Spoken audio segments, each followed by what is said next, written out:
करेगा हिंदुस्तान के इलेक्शन।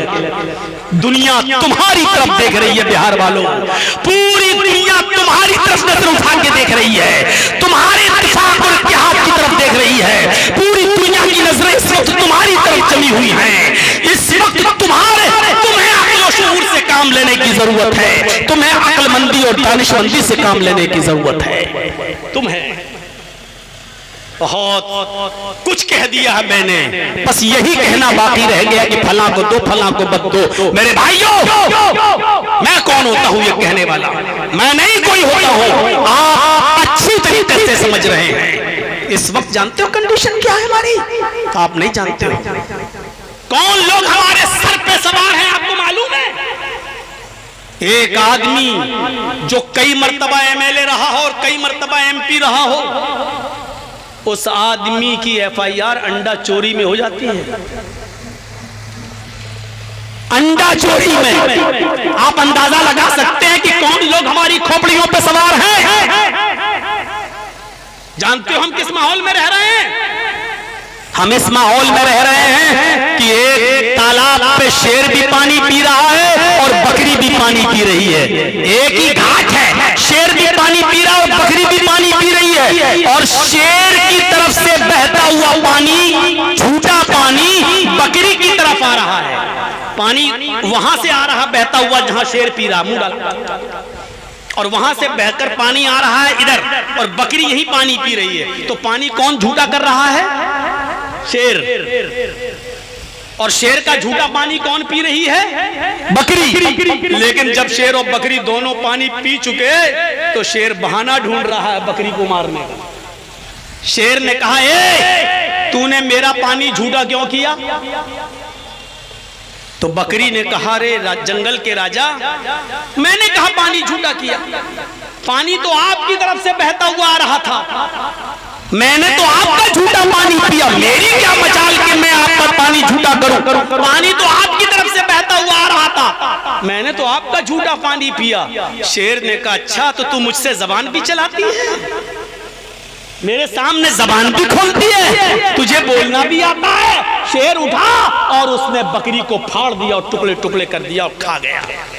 यानी इतना भी कहने का हक नहीं है कि मैं अपनी सफाई पेश कर सकूं। हम उस माहौल में रह रहे हैं। वही उत्तर प्रदेश जहां कभी प्रोग्राम खत्म नहीं होते थे, आज मस्जिद में भी अगर प्रोग्राम मुझे करना होता है तो परमिशन लेना पड़ती है। और जहां मौलाना जर्जीस का नाम आ जाए, LIU रिपोर्ट दे देता है कि नहीं, फसाद फैल सकता है, फितना फैल सकता है। हम अपनी मस्जिद में भी माइक खोलकर हम तकरीर नहीं कर सकते हैं। इस माहौल में हम और आप रह रहे हैं, और आप यहां सोच रहे हैं कि हमारा कौन? इस मौके पर मेरे भाइयों, हम तो पहले ही कहते हैं, और हम हर जलसे में मैंने ये बात कही है कि हमारा कोई रहबर नहीं, कोई रहनुमा नहीं, सब अपना अपना उल्लू सीधा कर रहे हैं। सब मुसलमानों का वोट लेना चाहते हैं और मुसलमानों को देना कोई कुछ नहीं चाहता है। ये अलग बात है कि कोई कम नुकसानदेह है, कोई ज्यादा नुकसानदेह है। इसलिए मेरे प्यारे भाइयों, हमें और आपको बड़ी दूरअंदेशी से, हिकमत से और बड़ी होशियारी से काम करने की जरूरत है। मैं जानता हूं हो सकता है कि इस तकरीर के बाद भी मैं घर पहुंचूं और घर पहुंचने से पहले कोई नोटिस मेरे घर पर आ जाए। हो सकता है कि इत्तेफाक और इत्तेहाद की बात करके आया। आज लोगों को ये बुरा लग रहा है कि जर्जीस साहब इत्तेफाक की बात करें, जर्जीस साहब इत्तेहाद की बात करें, जर्जीस साहब मिलाने की बात करें, बुरा, ये भी बुरा लग रहा है लोगों को। मेरे भाइयों, हम इस वक्त उस कंडीशन इतनी मसलहत से काम लेने की जरूरत है जैसे लोमड़ी ने मसलहत से काम लिया था। याद है, एक जंगल के अंदर शेर ने भी शिकार किया और भेड़िए ने भी शिकार किया और लोमड़ी ने भी शिकार किया। शेर ने गधा मार लिया और भेड़िए ने बकरी मारी और लोमड़ी ने खरगोश मार दिया। अब शेर ने पूछा कि मैंने गधा मारा, भेड़िए ने बकरी मारी, लोमड़ी ने खरगोश मारा, तीनों जानवर मरे पड़े हैं। अब शेर ने भेड़िए से कहा कि भेड़िया समझते हैं ना, शेर ने भेड़िए से कहा, भेड़िए फैसला करो कि कौन सा जानवर कौन खाएगा। सबने मेहनत की है, फैसला करो कौन सा जानवर कौन खाएगा। भेड़िया शेर की बात को समझ नहीं पाया, शेर के इरादे को समझ नहीं पाया। और मैं शेर किसको कह रहा हूं ये आप समझ जाइए, उसकी नीयत समझ नहीं पाया भेड़िया। तो भेड़िए ने कहा कि साहब ये तो बहुत आसान है। कहा क्या आसान है? कहा कि आपने गधा मारा है, ये बड़ा जानवर है, आप खा लीजिए। भेड़िए ने कहा फैसला किया, और मैंने बकरी मारी है तो मैं बकरी खा लेता हूं, और लोमड़ी ने खरगोश मारा है, लोमड़ी खरगोश खा लेती है। शेर ने कहा इधर आ, इधर आ, इधर आ। बुलाया, पकड़ा और गर्दन दबाई और फाड़ दिया। कमीना ये फैसला करता है, ये फैसला है तेरा? ये कौन सा फैसला है? तुम गधा खा लो, मैं बकरी खा लूंगा। लोमड़ी ने खरगोश मारा, लोमड़ी खरगोश खा लेगी। जबकि फैसला बिल्कुल सही था, फैसला गलत नहीं था, सही था, लेकिन उसकी नीयत नहीं समझ पाया भेड़िया। शेर ने उसको फाड़ दिया, खा दिया।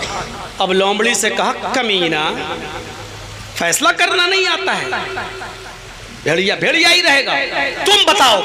अब लोमड़ी से कहा कि तुम बताओ कौन सा जानवर कौन खाएगा, तुम अच्छी तरीके से फैसला कर लोगी, बताओ। लोमड़ी मौके की नजाकत को समझ गई। लोमड़ी ने कहा बिल्कुल बेवकूफ था, पागल था, कमीने को फैसला ही करने नहीं आया। अरे जंगल के राजा, ये 4 जानवर जो मरे पड़े चारों आपके हैं। सुबह उठिए गधा खा लीजिए, दोपहर में आप बकरी खा लीजिए,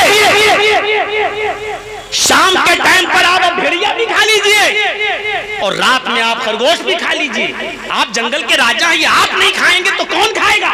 इस कमीने को फैसला करना नहीं आता है, ये चारों जानवर आपके हैं, आप खा लीजिए। भेड़िए ने कह दिया शाबाश, तू बहुत अच्छा फैसला करती है, बहुत एक्सपर्ट है फैसला करने में, बड़ी माहिर है तू फैसला करने में।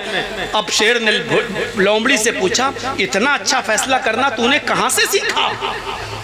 लोमड़ी ने कहा इसी भेड़िए से सीखा। लोमड़ी ने बहुत अच्छा जवाब दिया। लोमड़ी ने कहा इसी भेड़िए से सीखा है।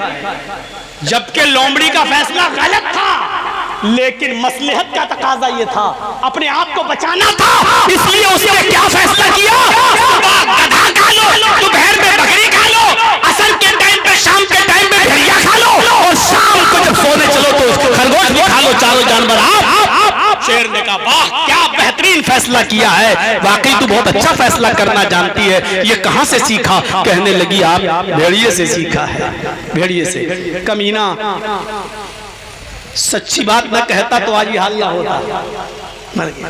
तो मसलहत अपना कर अपने आप को बचा लेना और हालात का इंतजार करना। जैसे मोहम्मदुर रसूलुल्लाह ने सुलह हुदैबिया के मौके पर नाजायज शर्तें मानकर अपने आप को सहाबा को बचाकर वक्त का इंतजार किया, और फिर एक वक्त आया कि फातिहाना तौर पर मक्के में दाखिला हुआ और मक्के के अंदर एंट्री हुई। मेरे प्यारे साथियों, ये बातें हमें और आपको सोचना चाहिए और गौर करना चाहिए। यही हिकमत और दूरअंदेशी, और पूरा इस्लाम हिकमत से भरा पड़ा, पूरा इस्लाम हिकमत से भरा पड़ा है। आपको मालूम है एक सहाबी आए, नए नए इस्लाम लाए और कहने लगे, सुनन दारमी की रिवायत, अय अल्लाह के रसूल, देखिए हिकमत क्या थी, अय अल्लाह के रसूल मैं नया नया मुसलमान हुआ हूं। आपने कहा अल्लाह बरकत दे। कहा अल्लाह के रसूल एक लड़की से दोस्ती है, क्या मैं उसके साथ जा सकता हूं? जिना करना चाहता हूं, उससे मेरी ताल्लुकात कायम है। गौर करो किस चीज की इजाजत मांग रहा है? जिना की। कौन मांग रहा है? नया नया इस्लाम लाया है सहाबी है। किससे मांग रहा है? मोहम्मदुर रसूलुल्लाह से। अरे आपके अंदर भी इतनी तमीज होगी कि सिगरेट पीते हुए जा रहे होंगे और किसी मौलाना पर नजर पड़ी, बुजुर्ग आदमी पर, तो आप अपनी सिगरेट बुझा लेते हैं कि ये मौलाना साहब की कम से कम इज्जत करनी चाहिए, उनके सामने सिगरेट नहीं। और ये शख्स कैसा देहाती था, अल्लाह के रसूल से कह रहा है कि मुझे इजाजत दीजिए जिना करने की, और साहबा कोनी मार के करे। अल्लाह के नबी ने फरमाया साहबा से नहीं नहीं नहीं, नहीं। है मसलहत देखिए, हिकमत देखिए। आप चाहते तो उसको डांट सकते थे, पागल कमीना, शर्म नहीं आती, लेकिन नहीं, डांटा नहीं, क्योंकि डांटते तो भाग जाता, फटकारते तो भाग जाता। आपने कहा इधर आए, आपने उसको कितने प्यार से समझाया। और सुनो नौजवानों, आपने उसको कितने प्यार से समझाया। आपने फरमाया बैठो, जिना करना चाहते हो? अब भी कह रहा जी, किससे? एक है हमारी दोस्त। अच्छा एक काम करो, जो काम तुम उस लड़की से करना चाहते हो, चलो वो काम तुम अपनी माँ के साथ कर लो। करोगे? हिकमत देखिए, जबकि अल्लाह के रसूल ये नहीं कहना चाह रहे कि अपनी माँ से करो, लेकिन आप उससे कह रहे हैं कि अपनी माँ के साथ ये काम करो। करोगे? अल्लाह के नबी, उसकी जबान से जुमला क्या निकला? फिदा का भी व उम्मी या रसूल अल्लाह, मेरे माँ बाप पर कुर्बान। ऐसा कौन हो सकता है जो अपनी माँ के साथ ये जिना करे? नहीं अल्लाह के नबी, ऐसा नहीं हो सकता। अपनी माँ के साथ कौन करेगा? आपने कहा माँ के साथ तो कोई नहीं कर सकता। फिर आपने फौरन कहा अपनी बहन के साथ ये काम कर लो। जो उस लड़की के पास है वो तुम्हारी बहन के पास भी है। यही अल्फाज है। उसने कहा अल्लाह के नबी, मेरे माँ बाप पर कुर्बान, कोई शरीफ आदमी अपनी बहन के साथ भी गलत काम नहीं कर सकता। आपने कहा हाँ बहन के साथ कौन कर सकता है? देखिए समझाने का स्टाइल देखिए। अपनी बेटी के साथ ये गलत काम कर लो। उसने कहा अल्लाह के नबी, मेरे माँ बाप पर कुर्बान, ऐसा शरीफ इंसान अपनी बहन अपनी बेटी के साथ कौन होगा जो जिना करेगा? नहीं बेटी के साथ भी नहीं। फिर आपने उससे कहा अच्छा अपनी फूफी के साथ कर लो, अपनी चची के साथ कर लो, अपनी खाला के साथ कर लो। हर बात में कहता गया कि नहीं अल्लाह के नबी, शरीफ इंसान कोई अपनी चची के साथ, फूफी के साथ नहीं कर सकता है, खाला के साथ नहीं कर सकता है।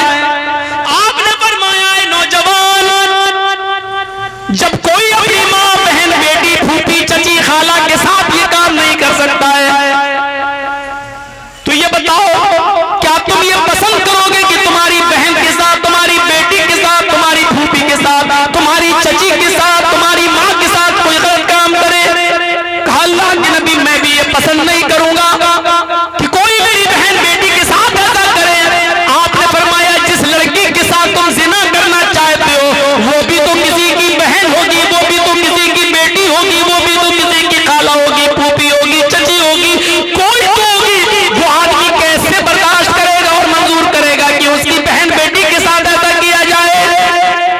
कहने लगा अल्लाह के नबी, मेरी समझ में आ गया है, मेरे लिए दुआ कीजिए अल्लाह ताला मुझे इस शर से बचाए। आपने उसके सर पे हाथ फेरा और उसके लिए दुआ की, आय अल्लाह इसको हराम कारी से और हराम चीजों से बचा ले। उस नौजवान का कहना है कि अल्लाह के नबी की इस दुआ के बाद किसी लड़की की तरफ तो छोड़ो, किसी लड़की की तरफ तो छोड़ो, किसी हराम चीज की तरफ भी मेरी नजर नहीं उठी। आपने कितनी हिकमत के साथ समझाया, कितनी मसलहत के साथ समझाया, माँ बहन बेटी का नाम लेके समझाया। अगर आप उसको डांटते और फटकारते तो भाग जाता, इस्लाम से दूर हो जाता और फिर करीब ना आता। आपने उसको बड़े प्यार से समझाया, हिकमत से समझाया, और प्यार से समझाने का नतीजा ये निकला कि वो तमाम हराम कामों से तौबा कर लेता है और फिर किसी हराम चीज की तरफ नजर भी नहीं डालता। तो पूरा इस्लाम हिकमत से भरा पड़ा है, पूरा इस्लाम मेरे भाइयों मसलहत से भरा पड़ा है। हमें और आपको भी मसलहत के पेश नजर बहुत सी चीजों से समझौता करना पड़ेगा, हमें भी हालात के पेश नजर बहुत सी चीजों से समझौता करना पड़ेगा। बड़े बाप का बेटा मत बनो मेरे भाइयों, हिकमत से काम लीजिए। और बिहार के इस वक्त होने वाले चुनाव को, जिस पर पूरी दुनिया की नजर है, हिंदुस्तान की नहीं पूरी दुनिया की नजर है, इस चुनाव को मेरे भाइयों मिसाली चुनाव बनाओ, इलेक्शन बनाओ। वैसे ही आपको मालूम नहीं कि आपको विदेशी कहा जा रहा है, आपको रोहिंग्या कहा जा रहा है, आपको बांग्लादेशी कहा जा रहा है, आपके ऊपर क्या क्या इल्जाम लगाए जा रहे हैं, और आप ये जानते हैं कि कौन आपके पीछे पड़ा हुआ है, और इस वक्त चुनाव को क्या क्या बनाने की कोशिश की जा रही है। इसलिए मुसलमानों, मेरी आपसे अपील है कि बड़ी हिम्मत के साथ, बड़ी दूरंदेशी के साथ एक एक वोट की कदर कीमत को पहचानना, इत्तेफाक और इत्तेहाद का सबूत देना, जहां भी जाना मिलकर जाना, जिस जगह भी वोट डालना इत्तेफाक के साथ डालना, इत्तेहाद के साथ डालना। किसको देना? या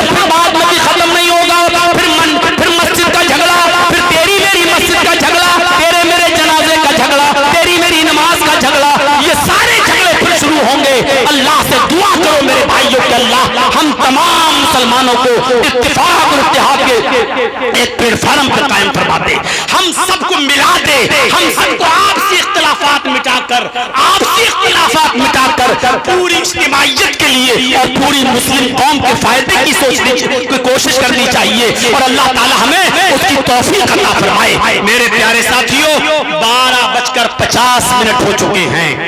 10 मिनट का टाइम मैं आपको यहाँ बैठकर इस इदारे के लिए आपसे कुछ मांगूंगा, कुछ दूंगा, क्योंकि आप खुश नसीब हैं कि आपके इलाके में इदारे चल रहे हैं। हमारे यूपी में आ जाइए तो बुलडोजर चल रहे हैं। आप हमारे यूपी पर नजर डाल दीजिए तो क्या हो रहा है।